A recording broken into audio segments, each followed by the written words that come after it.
guys, it's Bree with Calafia Candle Company. Welcome back to my channel. I actually was not planning on filming today, but I kind of felt like it. So I just picked up the camera and this is gonna be like a vlog style video. Today is Monday, April 3rd, which I cannot believe it's already April. This year is just flying by. And I have a few orders to pack up and run to the post office. And then I'll probably be working on the spring collection because I am releasing that next week. So yeah, I figured I would take you guys along my day with me and I hope you enjoy. I was just gonna clear off this table so I can package those orders, but I figured I would show you guys this giant pot that I made yesterday. This is the mold right here. It's still dirty. I need to wash it, but this is from Amazon. I do have it linked in my storefront and it's really big. It's a 6-inch planter pot. And like I said, I need to wash it and put it back together. It has these little nuts and bolts that go on the sides of it to help it keep its shape. And this is what I made with it. So this is a pot that I'll use for a succulent on our new patio table. You can also use it for a candle though, if you'd like. And I believe it holds 35 ounces. So that would be a huge candle. It would be good for actually like a citronella candle or something like that. So yeah, super happy with how that turned out. I just did a black and white marble. I did add some metallic black paint to the black concrete, but it didn't really pick up very well. You can see a little bit of it right there. But super happy with how that turned out, and I think it will look really cool with a succulent in it. And then these are my spring jars. So I decided to go with a light sort of pink purple shade swirled with white and a light green swirled with white. So I'll have 2 spring scents. I'm still trying to narrow it down from 3.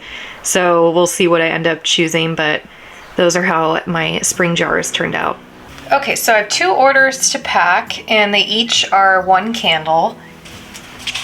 So I'm gonna use the 6x6x6 box from Uline.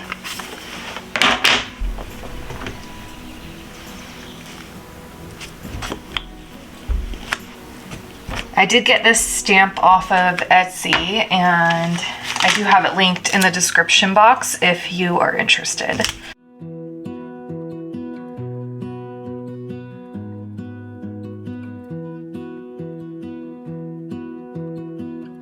If you use the 4x4x4 gift boxes for your candles,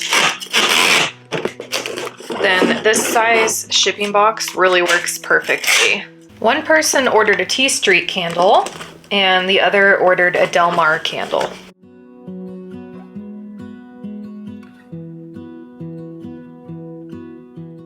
Taping is definitely not my strong suit, so don't judge me.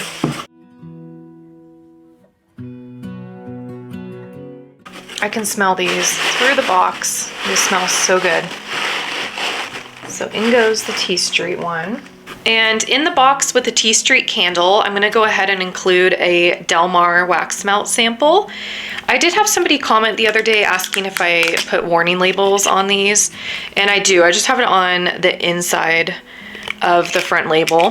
And the labels I use for these are 1.5-inch round labels from Online Labels, but I am thinking of changing up this packaging.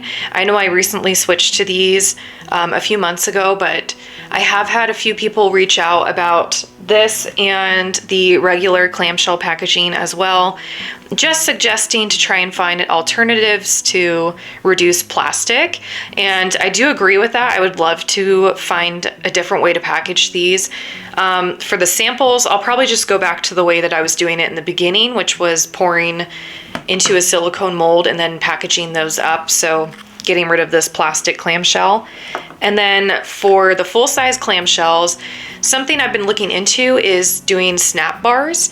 If you're somebody that does those, if you wouldn't mind leaving a comment and just letting me know how you like them and how they sell for you, and maybe the packaging that you use. Something I've been looking into is the packaging for those snap bars, because I have read that you have to use a certain type of packaging with those so that the fragrance doesn't absorb into the glassine bags or the cellophane bags or whatever people use. But yeah, that's just something I've been working on behind the scenes, trying to come up with a different way of doing my wax melts to help reduce the plastic. So before I put the sample in, I'm gonna just add some more peanuts. And I really like to stuff them down the sides. So once I get a good stuffing in there of the peanuts, I'll go ahead and put the wax melt sample on one of the sides. And I tried to put peanuts in front of it so that the wax melt doesn't break if the box is hit on that side or something. So once I start to get the packing peanuts pretty full, I'll just try and close it and see if I have more room in there. I'll add a few more. I'm gonna go ahead and fold up my packing slip, and then they get a candle care card and a little sticker as well. And I'll put that on the top. And I like the tape to go along the fragile sticker rather than my logo.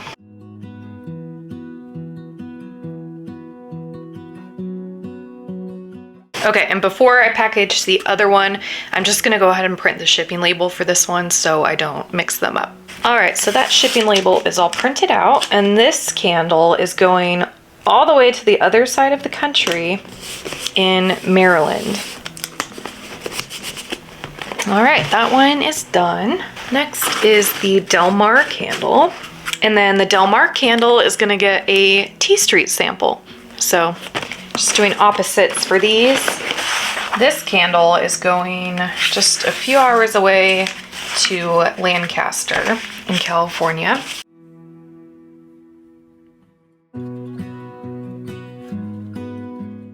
And now it's field trip time to the post office.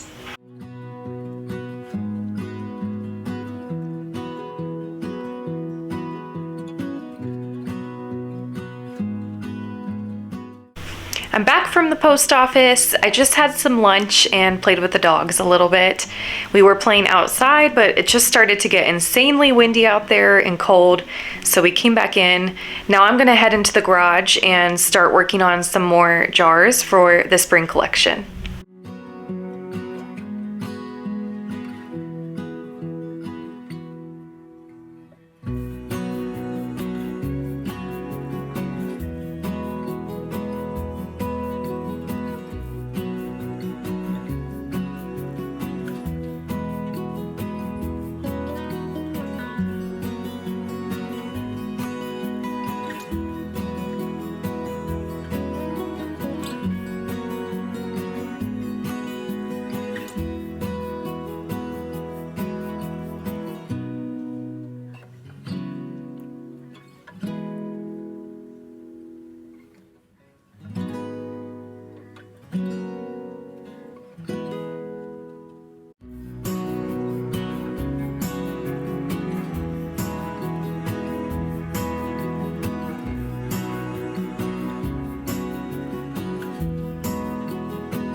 So as I'm waiting to unmold my jars, I've just been working on the computer a little bit.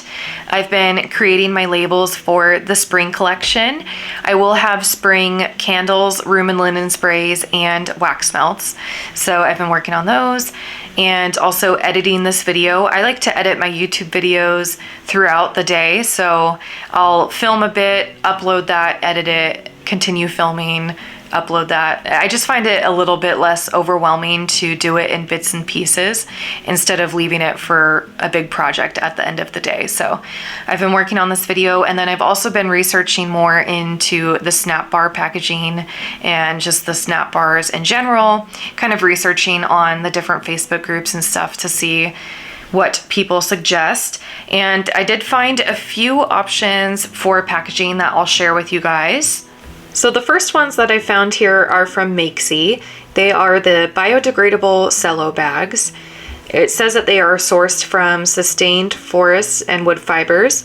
They are 100% compostable, and they also note that they have quality oxygen and aroma barriers, which is great because that means it's going to help to lock in the fragrance. So these seem like a good option. The only downside I have to say that I see is the price. So you get 100 of them for $24.95, which seems like quite a lot when you compare it to the other ones that I found over on clearbags.com. These are their premium eco clear bags. You get 100 of them for $7.29. So that is quite a big difference. That makes these 7 cents each. And these are made from a plant-based material. They are eco-friendly and compostable as well. So those both seem like really great options. I am going to do a little bit more research, but just wanted to share those in case anyone was interested. And I'll also show you the mold that I got for the snap bars. So this is a chocolate bar mold from Amazon. And in case anyone has no idea what I'm talking about, you would just fill the chocolate bar cavities with your wax and then package it as a whole bar. So as your customer goes to use them, they just snap off however many pieces they want and put them into their melter. So it's just a different way of packaging wax melts. And now Colette, this is what she does every day in the afternoon.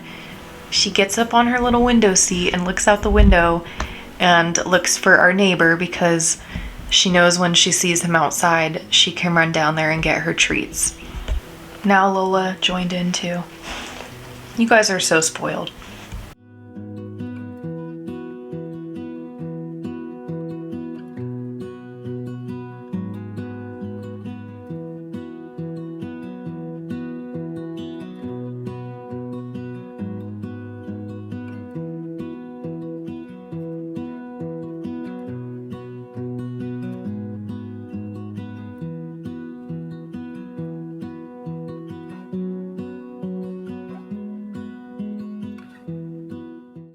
Well, I'm gonna end the video here. I hope you guys enjoyed it. If you did, feel free to give it a thumbs up and subscribe, and also hit that notification bell if you want to be notified when I upload new videos. I appreciate you guys for watching and subscribing, and I'll see you in the next video. Bye!